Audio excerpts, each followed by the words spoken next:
a dog in the street. Purple Daily is daily Vikings entertainment. We just want the Vikings to win a Super Bowl before we die. I will ride with this group. Seriously, man.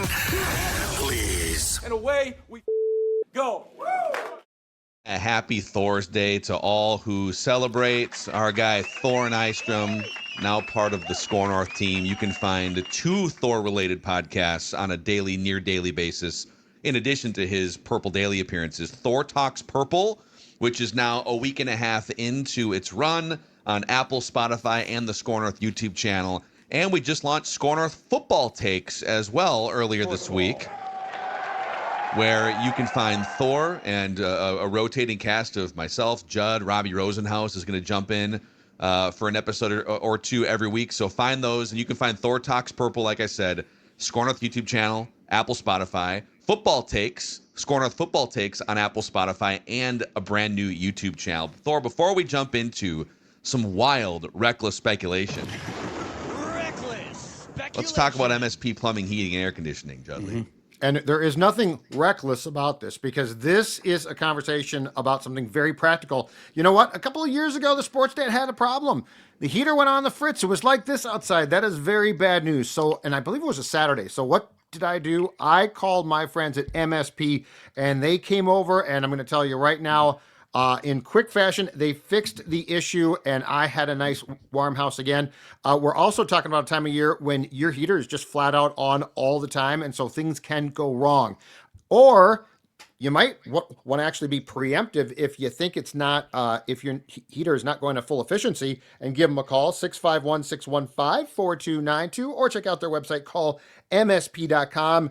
MSP, your local Carrier dealer, and Carrier and MSP is a winning combination. Call MSP.com, MSP Plumbing, Heating, and Air. Also, a shout out to Federated Mutual Insurance Company for being just a force for the last 100 years, helping small and medium-sized businesses, the backbone of America, as the reckless speculation police look to pull me over for what we're about to talk about.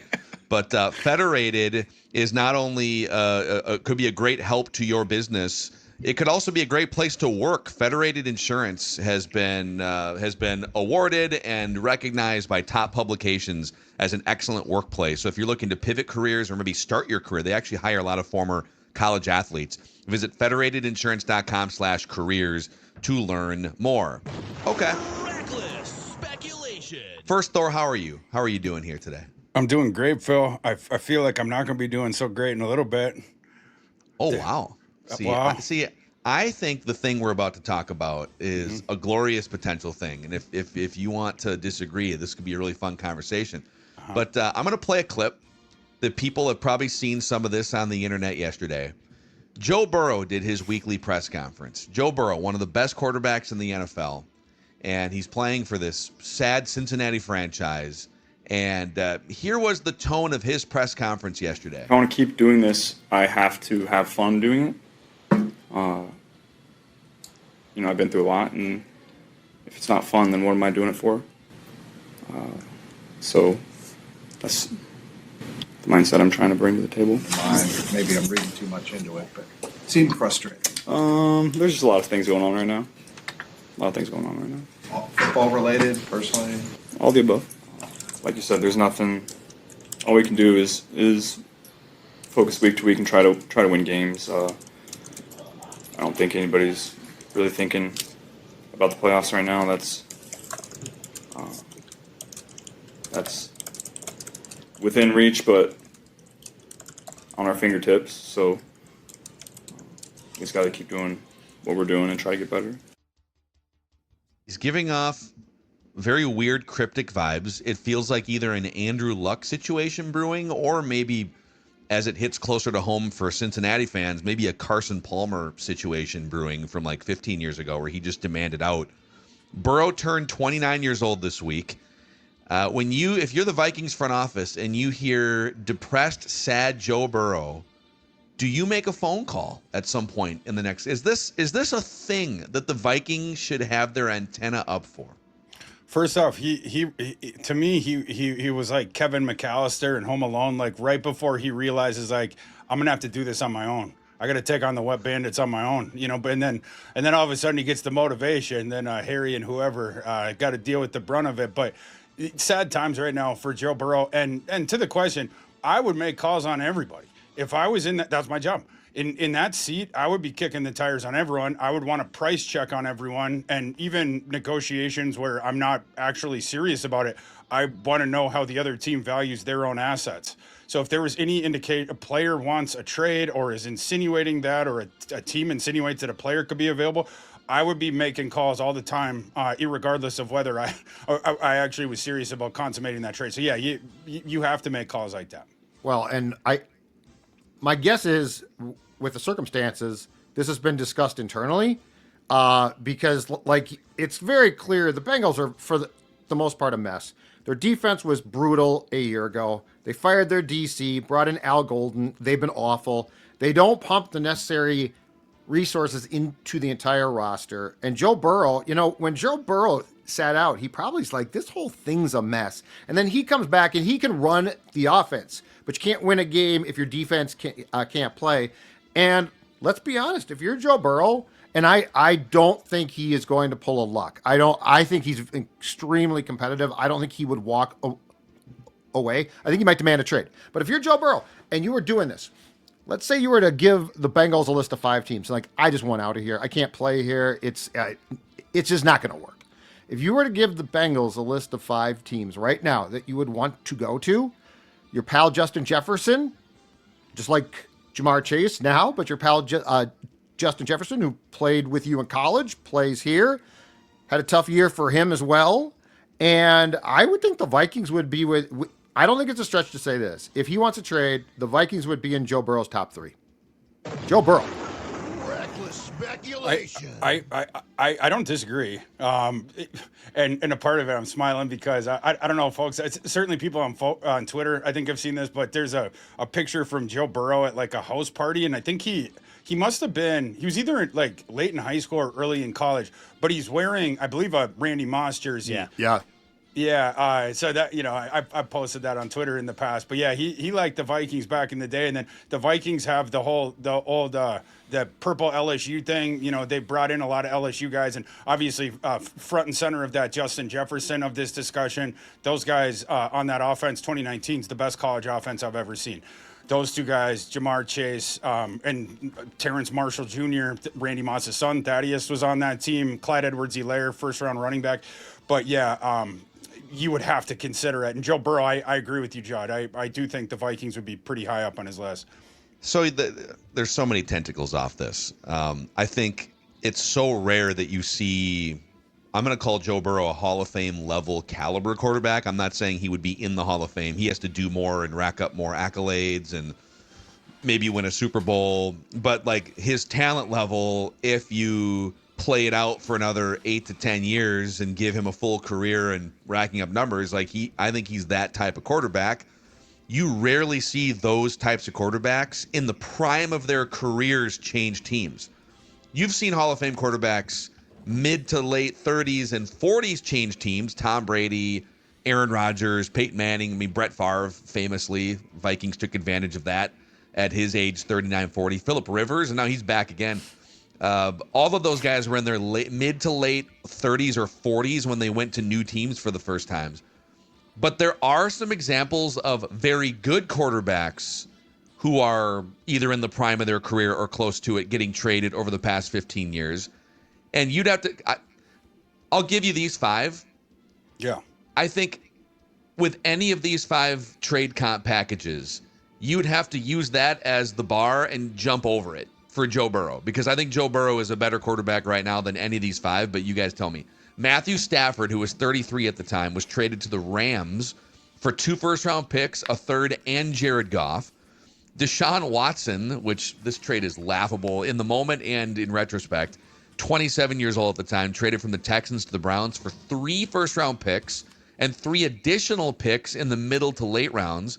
Russell Wilson was 34 at the time that the Seahawks traded him to the Broncos for 2 first-round picks, 2 second-round picks, and players. Carson Palmer, 31 years old at the time, forced his way out of Cincinnati to the Raiders for 1 first and a conditional second. And then Jay Cutler was 26 years old when the Broncos traded him to the Bears for 2 first-round picks, a third, and Kyle Orton. So if Joe Burrow got traded, and this is the math you'd have to do as the Vikings, it would likely have to be the most expensive trade compensation package in the history of the NFL, not counting like that Herschel Walker loophole trade that the Vikings got fleeced on. You'd be talking, and the NFL, I think, caps it so that you can correct me, Thor, here, but I think the NFL caps it at you can only trade picks within the next 3 draft cycles. So it would be, if Deshaun Watson was worth 3 first-round picks, it's 3 first-round picks probably, plus additional picks, and you're likely sending J.J. McCarthy over to the Bengals to be their quarterback in development of the future. Would it be worth it and taking on a huge chunk of Joe Burrow's contract? Would you have the shiny quarterback toy and you're giving up too many other things in your cupboard? I am highly interested, even with the potential draft compensation that you'd have to give up. Yeah, the price tag there, I think it'd probably be, I mean, what I was thinking was first 2026, first 2027, and then your second in those 2 drafts as well, and then probably McCarthy. As sort of a starting point for that. If McCarthy's in that trade as well, would you? I mean, you got to go the one 20. What would that be? 2028. And did the Bengals, they want picks earlier, day 2 picks earlier on? That'd probably be the discussion there. But yeah, you're obviously going to have to give up the multiple first round picks and more, give up your own quarterback in that one. So that'd be the Viking side of it. And you look at the contract that Burrow has, it's actually manageable to acquire. It is. It could be done. On the team trading for him. The part of it that I don't know if it can be done is the Bengals cap situation trading him. You would have an enormous accelerated dead cap hit if you did. I think it would be if they did it over this offseason. Somewhere I saw $90 million, something like that. Yeah, I think so. As I understand Burrow's contract, I believe there's 3 components to it from an accounting standpoint. There's his base salary from year to year, which is a big chunk. It's like, 25, 30, $40 million base salaries over the years. Then there's the signing bonus proration. I'm going to get way into the weeds here, where they gave him the contract and they gave him a signing bonus, money in his pocket up front, and the Bengals get to prorate that cap hit over the course of the contract. But that's already paid for. Like, the Bengals already had to swallow that. But then what teams are doing, and the Bengals are doing this with Burrow, they have another component called an option bonus, which is like, it's basically year-by-year bonuses that you can pay out, I think, cash to the player, and it gets prorated over the course of, like, you can spread those option bonuses out over the course of the contract. I think the acquiring team would be on the hook for those option bonuses, which are like $10, $13, $15 million a year. So this is all a roundabout way of saying, if you cut Joe Burrow, which they would never do, it would be untenable. They'd have to eat like $100 million in dead cap.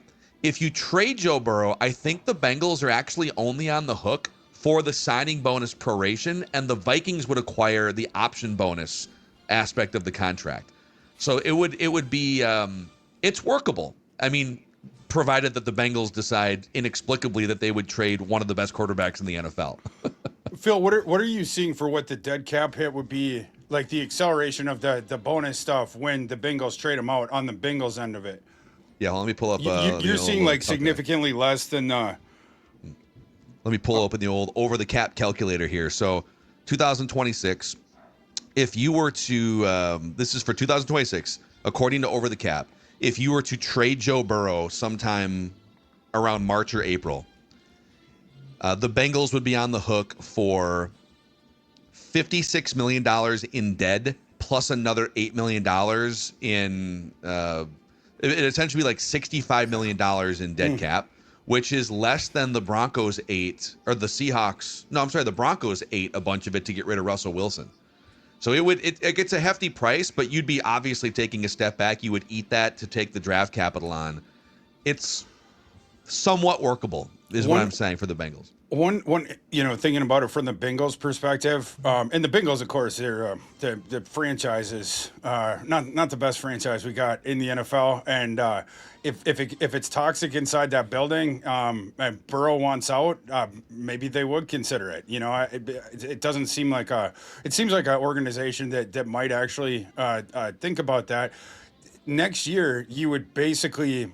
The interesting thing to think about is that 2027 NFL draft that we think could be historic, at least recently historic, in the amount of talent in it, and especially offensive firepower. That's what we think is going to be potentially the best wide receiver class that we've seen in the last 25 years in the NFL, and that's the class that could be stacked in quarterback, that we believe will be stacked in quarterbacks. And we have to see the early declaration decisions on Dante Moore, Lenore Sellers, Ty Simpson, some of these different guys in January next month. But the 2027 class is the one that we're really, really looking forward to. You're the Bengals.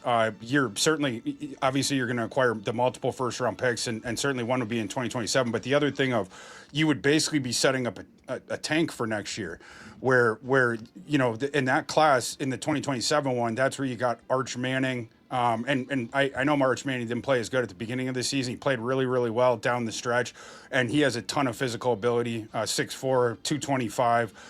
Much better athlete than his uncles. Not as good reading the field yet, but he's gotten better and better and better at that. He's going to be your front runner in the clubhouse to be the first overall pick in 2027 when he comes back as expected for another season of college football. And then all the other different guys. Well, if you set that up, we're just going to egregiously tank next season, and then we'll see where the chips lie. But our primary focus for the 2026 regular season is to accrue as much draft capital as humanly possible, and we're going to kick the can till then. That's where you could start thinking about it. Like if you're going to egregiously do that, and in that scenario, you actually don't mind that your cap situation has been blown to bits for 1 year, because the other thing on the Bengals side of it, that you have that cap hit. But because of, and Phil, you were kind of brushing on this, because of the way that contract is structured, I was seeing that I don't think it's in 2027, but after that, the Bengals, then all of a sudden you start having enormous cap savings from what it would have been with Burrow on the roster, where you're taking 40, 45, $50 million off of your projected ledger for those years, right? And in this scenario, you're going to get your young quarterback one way or the other, right? I'm on the dead end team next year that they would create by making this trade, and certainly other company, because right after that, Jamar Chase is going to be like, yeah, I want my walking papers too, right? So you get more first round picks. Well, in that case, is Jamar Chase going to stay there if you just traded his college quarterback who he's been with since 2018, whatever? You're blowing up the roster, and you're kind of saying, like, we don't have any money to spend because we have to give the $65 million in dead cap, whatnot. So yeah, you would definitely be going for the gold tank, and McCarthy would be in a bad spot next year on a Bengals team that's trying to tank. But at least he would get a 1 year to show that try to make the argument to them that I'm the guy going forward. But if indeed they were a bottom 5 team in the NFL, as they kind of be setting up with this trade, then you're at the top of the 2027 draft. You sort of get your pick of the litter. So the trade, I think, is this. It's your 2026 first, your 2027 first, your 2026 second, J.J. McCarthy and Dallas Turner. Oh, you send them. Okay, you're sending. They need help on defense. Well, but they don't need help on defense in 2026, 27. No, but he's young. Like, he's still young. So basically, I'm sending you 4 first-round picks and a second. Wow. Oh, and I would do that in a heartbeat. Let's entertain that. Heartbeat.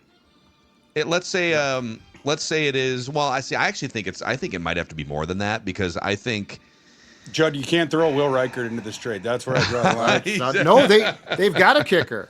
Will the thrill, baby. I mean, let's say it's minimum 2 firsts. I think it's 3 firsts, because I think anyone's going to look and say, listen, Deshaun Watson went for 3 first-round picks and other stuff. Sorry, that might have been a bad deal, but this is Joe Burrow we're talking about here, and he's better than any of the comps that you're going to find in the last 15 years. So let's say it's Judd's 2026, 27 first, 2026, 27 second. Let's say J.J. McCarthy and Dallas Turner. That's a great offer. Who says no? That's a fantastic offer. Pretty good offer. Like, and by the way, I am now taking on the rest of that contract. So like now you're off the hook once your dead cap situation, which is your problem, is settled. So I'm taking on the contract. I'm giving you 2 young pieces and 3 to 4 potential really good draft picks. And the contract, and I might be wrong, I'm not Rob Brzezinski super cap expert, and I didn't stay at a Hot Inn Express last night, but I think if the Vikings take on the base salaries and the option bonuses, then the cap hits would be $40 million in 2026 for Joe Burrow, 44, 53, 55 million in 2029, which would be about 13% of the projected cap outside the top 10 cap hits for quarterbacks in the NFL in 2026. And you're actually getting value for a guy at that rate. And the reason why this makes so much sense is because 2025 has given us a handbook of Kevin O'Connell. We now know who he coaches well. We now know what he struggles with. And can you imagine the excitement on both sides, O'Connell and Joe Burrow, to work together? Because Joe Burrow would be able to entertain this, this offensive system in a heartbeat. Like this is, I think we now can draw the line relatively safely, unless you want to continue to pound your head against the wall, that Kevin O'Connell doesn't have the patience for a rookie or a first-year starter. He just doesn't.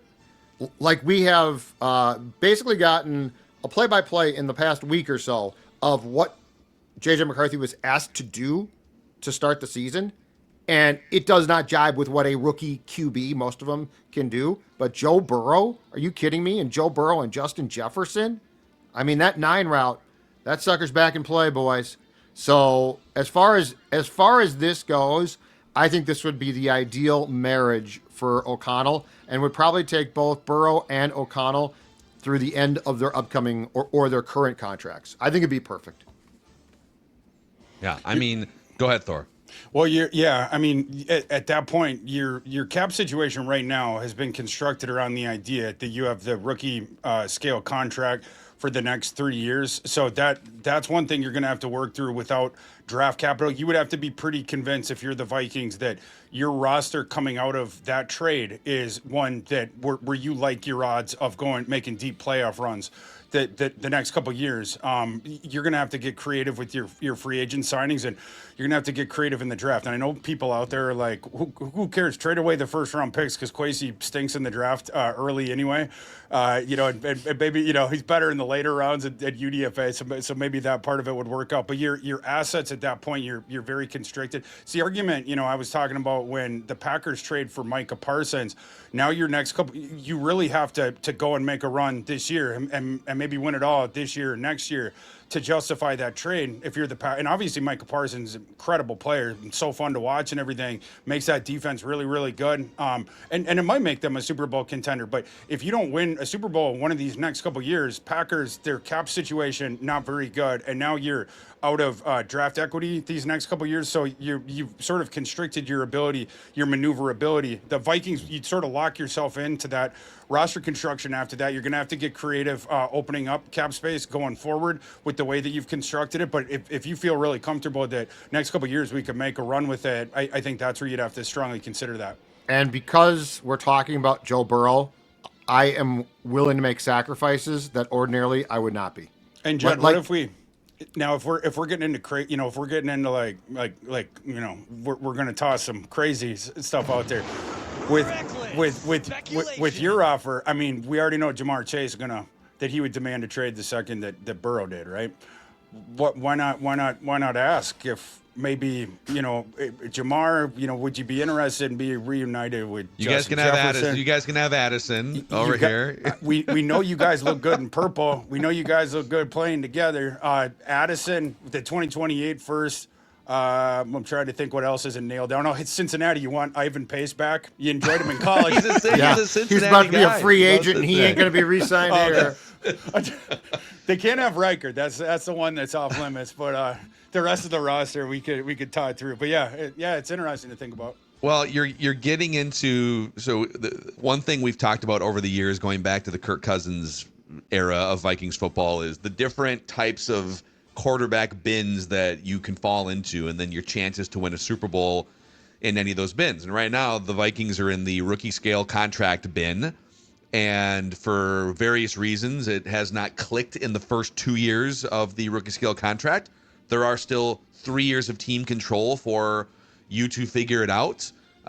Feels like there's some impatience brewing in the organization, and like we'll see where that goes. The bin that they were in for 6 years was you're paying a ton of money for a non-elite quarterback, and you're guaranteeing some stability at that position, and you're guaranteeing a fairly high floor, certainly a higher floor than you get when you go into the rookie quarterback. And a low ceiling. But also a capped ceiling unless you are lights out in the draft, and the Vikings weren't over the course of most of the Kirk Cousins era. But then there's this bin that the Vikings have, quite frankly, never really been a part of outside of 2009, where you're paying top dollar for a top Hall of Fame caliber quarterback, and that quarterback is good enough to make up for the deficiencies on your roster that the lack of cap space provide, and maybe some non-perfect drafting, right?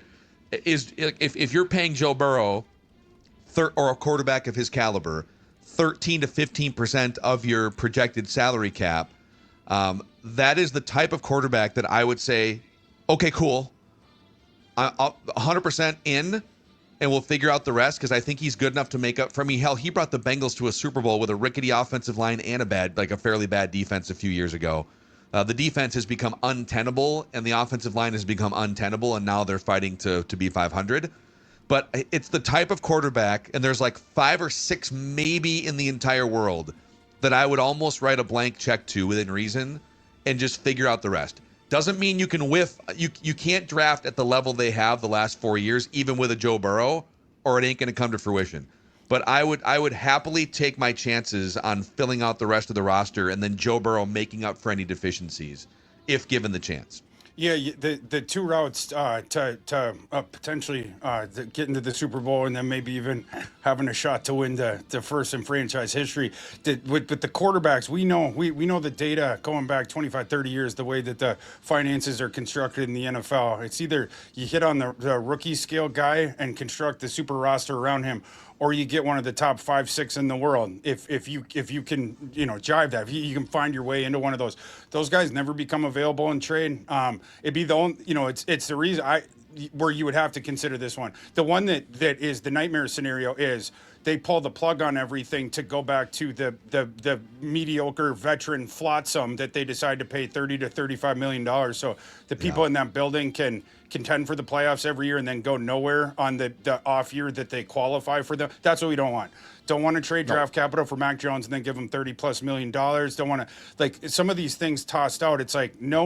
That is not there is no path to the Super Bowl there, right? But whether it's the development of the young quarterback or whether you find if that guy becomes available, that's where you would have to talk about it. So at least this one, I'll at least entertain this one, because that is one of the paths. Joe Burrow is obviously on that very short list. And you would have to, part of this whole thing, this discussion is you would have to change GMs, because at that point in time you cannot have Kwesi near your draft. Because it suddenly becomes important that you find guys. And by the way, it's possible. I know it's a crapshoot. I know blah blah blah. It's the lottery, but it's a lottery that some teams win a lot more than some teams do, and that becomes extremely important. But to go back to the one thing that the piece of the puzzle that we were missing, though, and it has to be talked about, is what has Kevin O'Connell shown you that says he can develop a young QB? Nothing. Zero. I didn't realize that till now, but we've seen it. And so I guess, unfortunately, because it's almost a fireable offense, although I think he's in no trouble, it's almost a fireable offense that we are here's what you do. And we all talked about this, right? You get the young quarterback on the rookie scale contract. Well, the 30 for 30 now is, what if I told you the quarterback whisperer couldn't develop a young quarterback, right? So, this is where we're sort of stuck here. So, and I'm with you, Thor. The Kirk Cousins, let's just go get a guy. He'll be serviceable. He'll be good, but he will not win you anything. I don't want that. So this is why the Joe Burrow thing really, really intrigues me, because this is the one thing that I think with O'Connell calling plays for him would 100% work. Yeah, and if this is something that becomes a serious consideration over the season, and then there's reports and they're pursuing that, that would essentially be an illicit Kevin O'Connell acknowledging that fact, acknowledging failure on that front. It's and for Kevin O'Connell, it's a guy that he'll direct the movie and he'll write the lines, but he's not the acting coach. And I think that's what he would essentially be saying outright at that point. Yeah. I think that's exactly right. That's a great analogy right there. Yeah. It's like, I'm not going to teach this guy how to act. Well, that's part of why we brought the actor in, dude. I don't want Timothy Chalamet on this movie. I want someone that has more experience. I need Tom Hanks. Yeah. Where's my Tom Hanks? Where's my Tom Hanks? Bro, we don't have $40 million budget for Tom Hanks right now. Yeah, he wants the guy that's already had his 10,000 hours of improv, and the other guys worked with him. He does. Yeah. He does, exactly and it's why, like, I was ruminating on Twitter last night, and as an example, I threw out like Zach Wilson as someone, and it's possible Zach Wilson is a bust, and it doesn't matter going forward, but he kind of, as you're looking for, well, who are those next? Like, if you're going to get back into that secondary market of quarterbacks that were first round picks and super talented, but they just needed more time or a different situation, or they needed to be able to process NFL speed over 5, 6, 7 years. It didn't click right away. And I feel like Kevin O'Connell is just better suited to work with guys that process and speak the language at a 3,000 level course. Like he only teaches like grad level classes, it feels like. And now is there a possibility that it just, maybe it's more on McCarthy at some point? We're not going to know that, quite frankly, for several years. We're just, the story is not going to be written on McCarthy until he's at least 26, 27 years old.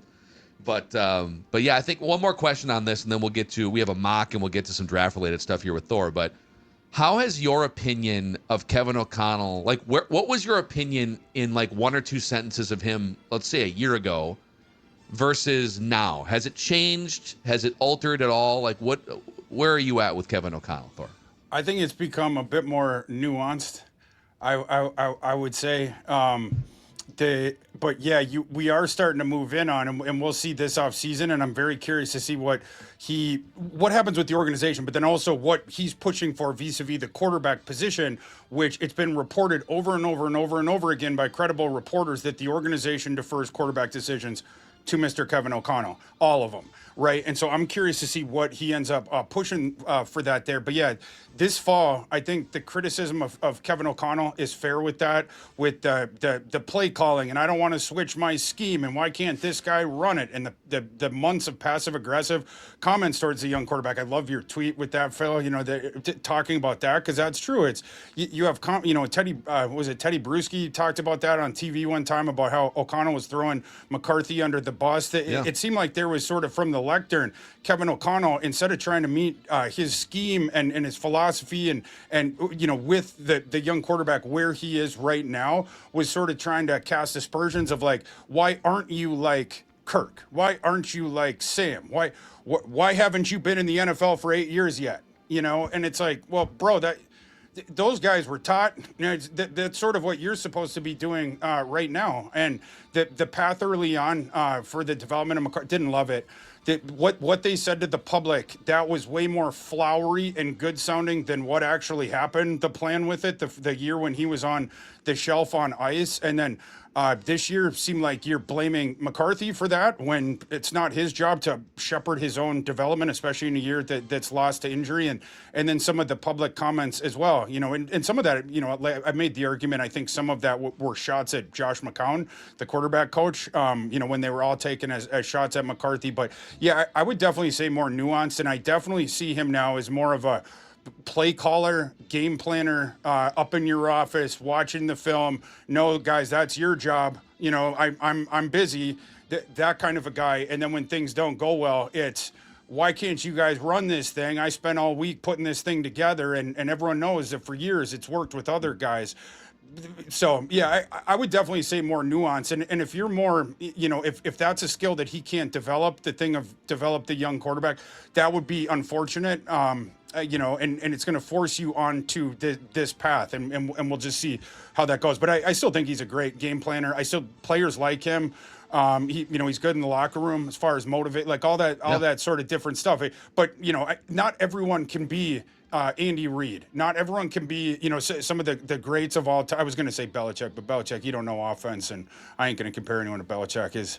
Things have gone wayward there, but not everyone can be the best of the best of the best. But Reid landed on the right guy though too. Like there's a case to be made that if Kevin O'Connell had gotten Drake May, it's a different story. So to me, and for years and years and years, they had success, but they never won a Super Bowl. Was Reid and McNabb.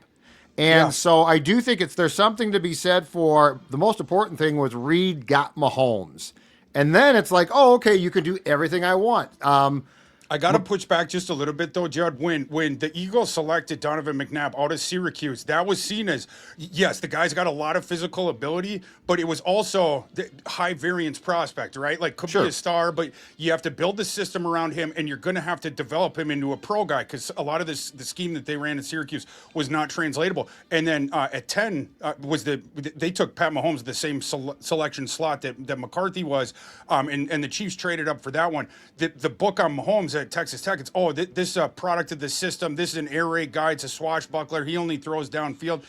He didn't play the within structure stuff, the short stuff. That stuff wasn't in Texas Tech's offense. So I give Andy Reid a lot of credit for not only developing those guys, some of the skills that they did not have in college, but also building the scheme along with them, right? Like the Chiefs scheme that we saw later on during their dynasty was different than we've seen in the second year, right? Like you kept modifying that. Where is the player in the moment? Then how are the defenses adjusting to it? Then you change it again. Whereas Kevin O'Connell, what I've seen is a bit more intractability with regards to that. Yeah, I'm just my point is though that McNabb was really good, but Mahomes is better, and Mahomes he got him to do what he wanted, but I don't know like if they had taken Trubisky, let's say, do I think that Reid's a genius? Probably not. So like it also was he unlocked him. He's really good, but I do think it also comes down to a conversation of who do you land on, who do you get, and when. Which is why the fact if the Vikings did have a chance at Drake May, and the Patriots didn't hang up, they could have pushed more, and I think that would have worked. But anyway, my whole point is I am very leery now of Kevin O'Connell and young quarterbacks. I'm concerned about that now. Yeah, and you look over I don't know that during O'Connell's career, you go back to the Rams and was it the Commanders initially, that there was a high draft pick taken with a young quarterback, but several of those teams had younger quarterbacks, recently with the Vikings, Jaron Hall and some of these different names, and the Rams had some of them as well. Yeah. And, the capital wasn't put into those guys, but you look through those names, it's a long, grisly list of guys that whatever talent that NFL thought they might have coming in, those guys really didn't develop into anything. So, yeah, you haven't seen the guys that he's had success with, Goff, Stafford, Cousins, and I guess the exception, a guy that didn't have success prior to was last year with Darnold. But Darnold, the year before, had been in a very similar offensive scheme with the 49ers, right. And then, you take a chance on him. But, yeah, the point's well taken. Boys, let's shift gears here. I want to mock. Yeah. Because we're getting some of the heavy hitters putting out mock drafts here going into bowl season. After we shout out Padres and Judd and everyone here, Thor, Dex, and the audience, we invite you a week from tonight to Padres in Northeast Minneapolis for our next Purple Daily Unplugged event. 6 to 8 o'clock. It's the ugly season, ugly sweater edition of Purple Daily Unplugged. So wear your favorite ugly Christmas or holiday vintage sweater, Viking sweater, whatever you want for your chance to win prizes. Hang out with us. We'll do a little podcasting. purpledaily.com/unplugged for more information, but it's wide open to the public on Thursday, December 18th from 6 to 8 p.m. at a great place, Padres, Judd. And most importantly, come enjoy beer that tastes like beer. Come enjoy a place that's right, focuses on beer. They're not trying to develop a cornerback and a linebacker and a 3-tech and no. They focus on one thing. And you know what? That is meat and potatoes. That is the best beer possible. I've been talking about the Red Chimney for a long time. That's outstanding. Patty's Premium as well. Also, by the way, available in more than 200 liquor stores in the Metro, Rochester, and Mankato. Join us at the Old Lando Nod Factory, though, at the corner of Broadway and Central Avenues Northeast, 6 p.m. next Thursday, and find out what it's like when all focus is put on one thing, and that is outstanding beer. Hey, Phil, on that graphic with the Padres, with the ugly sweaters with Purple Daily, are those real or is that... Is that just a graphic? Those Purple Daily ugly sweaters. I'm glad you asked. Are available at scorenorth.com/shop right now. Oh, scorenorth.com/shop for your Purple Daily ugly holiday sweaters. I might need to stop by and try to grab one of those things before. I do have a Vikings ugly sweater, but I'm a connoisseur of ugly Christmas sweaters. Those are some good looking ones. There's another platform that you're interested in. I know it's called Underdog, and Declan can tell everyone about it. Yeah, Underdog. Sign up promo code SCORE. Play your first $5, $75 in bonus entries. I may have sent Thor a screenshot of a Dex Tweets win on Monday Night Football. Yes, sir. Can confirm. Little last-second addition there. And I said, you know what, Chargers? I still buy the Chargers here a little bit. I think they can come back and win this game. That's the beauty of Underdog. There's plenty of different options in the pick'em side and cross-sport entries. So go sign up with promo code SCORE, SKOR. Play your first $5. Get $75 in bonus entries. Also, a shout out to Park Dental here before we do some mockage. Park Dental for over 50 years, cleaning and caring for teeth in Minnesota and Western Wisconsin, including my own teeth the last couple years. No cavities for this guy. That's right. So Park Dental, if you're looking for a new dentist, maybe you're between dentists, maybe you haven't been to the dentist in a while, and you're looking for someone that won't shame you too much, parkdental.com to schedule your appointment. There's likely a location conveniently placed within just minutes of wherever you live or work, and many of the offices are open at 7 a.m. and at least until 8 p.m. once a week so that you can accommodate before or after work. Parkdental.com. I want a mock! All right, boys. So PFF, man, I love like the just come out swinging with trades. So, like, Field Yates had a trade with the number one pick here, and PFF came out. I think it was it Trevor? PFF Trevor? Yeah. Yeah. And he's got right away with the number one overall pick, the Rams aggressively moving up the board. I could see this. From, where are they at? Like 8? Because they get the Falcons pick. They're at 8, so, yep. So they're moving up for Indiana quarterback Fernando Mendoza, and they're just grabbing their Matthew Stafford replacement. I'm going to fly through here and get to the Vikings so Thor can opine, but Dante Moore, quarterback Oregon, goes to the Raiders at number 2.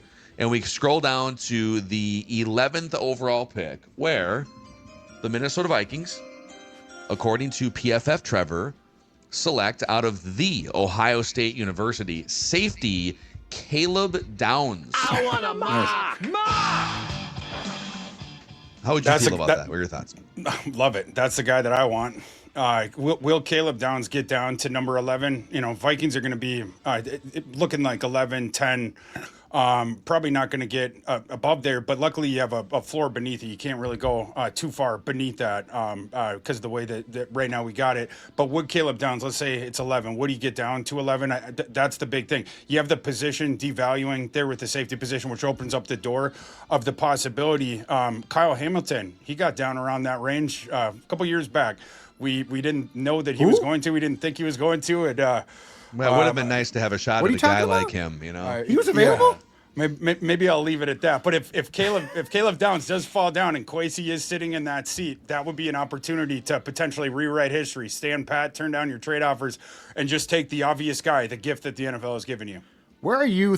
So, like, if you had to give me right now, offense or defense, top 3 positions of need that might actually track with expected available talent, Thor, for the Vikings, where are you leaning right now? Again, top positions of need, also combined with guys that you expect to drop, let's say, into the 11th range of the draft.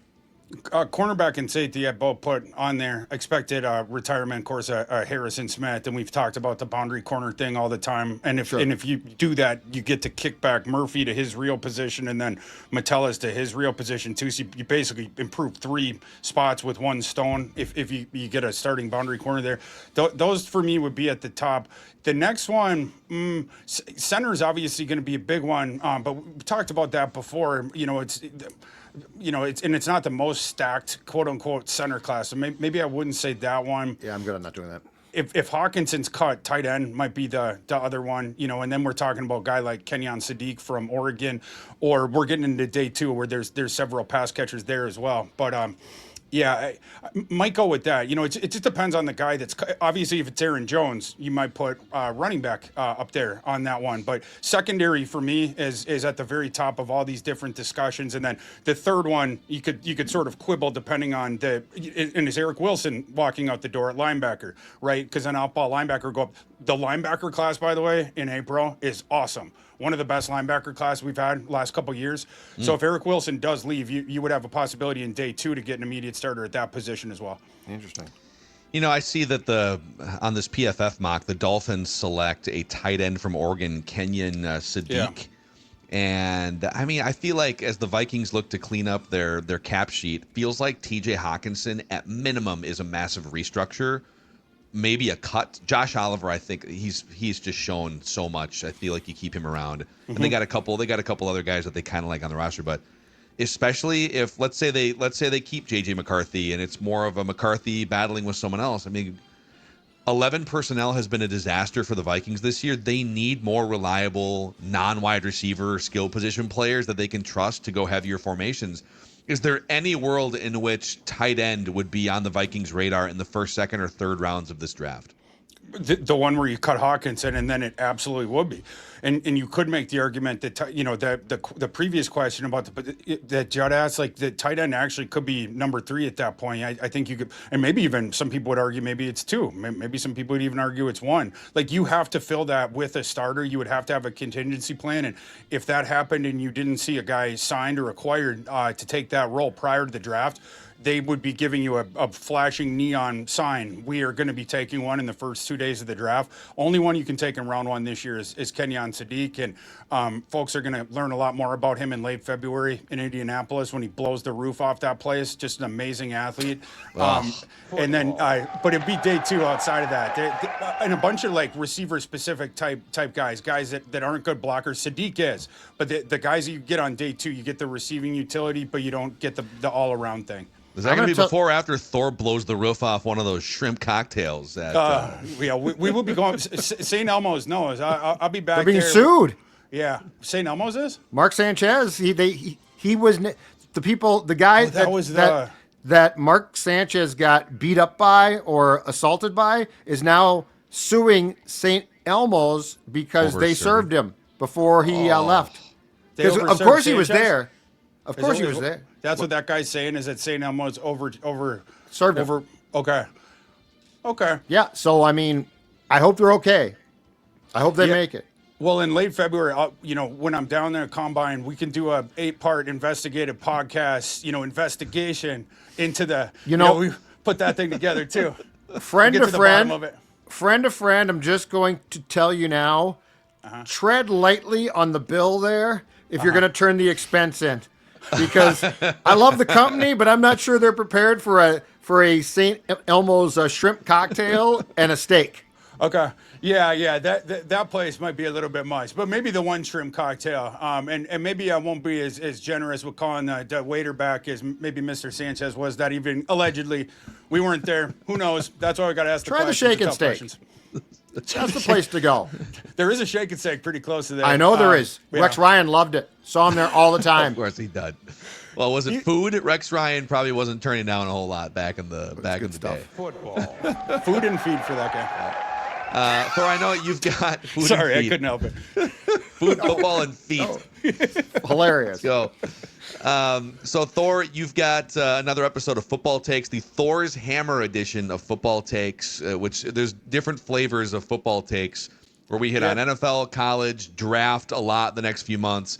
and even some recommendations if you're looking to maybe make a little money. Thor's got some ideas throughout some of these episodes, and that's where Thor's Hammers is going to come in. And I know you guys are going to hit on the chaos at Michigan right now that's been going down the last 24 hours. So should be a fun episode. Wild story that was. And we've only gotten some of the details, treetops right now. But yeah, wild scenario. But yeah, going to talk about that. Odds boards of the next Michigan head coach, which dropped immediately. I love the sports betting market. And then bowl season is starting up here. And Army Navy as well. We got Army Navy on Saturday. We got the first bowl game, the LA Bowl, Boise State and Washington. I have done my deep dive handicapping. I got some takes. On Delaware, Louisiana bowl game early in the week, next week. Got some props. Got some picks. So yeah, check us out. We're gonna have NFL there as well, doing that show with Robbie Rosenhaus. But that's the Thursday edition of Football Takes. So yeah, check that out later. Moral of the story: if Michigan beats Ohio State, none of this gets out. Yeah, that is This is not a story. This is not a story. We're putting dirt on this problem if they beat the Buckeyes. It's kind of wild that both Thor and I heard from people that are in the know yesterday that are like, oh yeah, this is like not. I mean, some of the stuff that played out this week is new, but like the start of the controversy is a year or two in hiding at Michigan. So, but they just found out. They knew. No, they just found out. We just found out. Dude, we did an investigation. Their story was so ridiculous too. They're like, "Oh, we got there was an anonymous tip in November, but we couldn't corroborate it." It's like, yeah, y'all knew about that for a long time before that. We couldn't corroborate it until after we knew what happened against Ohio State. I'm not corroborating it. It was such a bad open secret that I knew about it when they claimed they got the anonymous tip thing. It was an open secret. It's one of the worst open secrets that's been in college football the last couple of years. Like, this was a known thing. And, I only found out about it then. Other people around that probably knew about it a long time before. There was on Twitter yesterday, people were posting pictures where it's like, I took this photo of Sherrod Moore walking by my campus apartment in April 2024. And then it would be Sherrod Moore, and he's walking with his administrative assistant who... young woman in question here, so it's weird, sordid kind of situation there. But I'm curious for the definitive. Speaking of an investigation and the definitive look into that, I want to know the timeline for who knew what when they decided to make some of these decisions. I don't think some of this stuff is going to look good for the Michigan administration on the other side when someone's able to lay out the timeline real clean. So Score North Football Takes, the YouTube channel. We just launched it this week. And you can find it Apple and Spotify too. But YouTube is youtube.com/@ScoreNorthFootballTakes. And Thor is a part of that multiple days a week. So, all right. Happy Thor's Day. Happy Reckless Speculation Thor's Day. And we'll see you guys here on Purple Daily for a Feedback Friday tomorrow. We just want the Vikings to win a Super Bowl before we die. Whether it's J.J. McCarthy or Joe Burrow, I don't really care. Let's do it.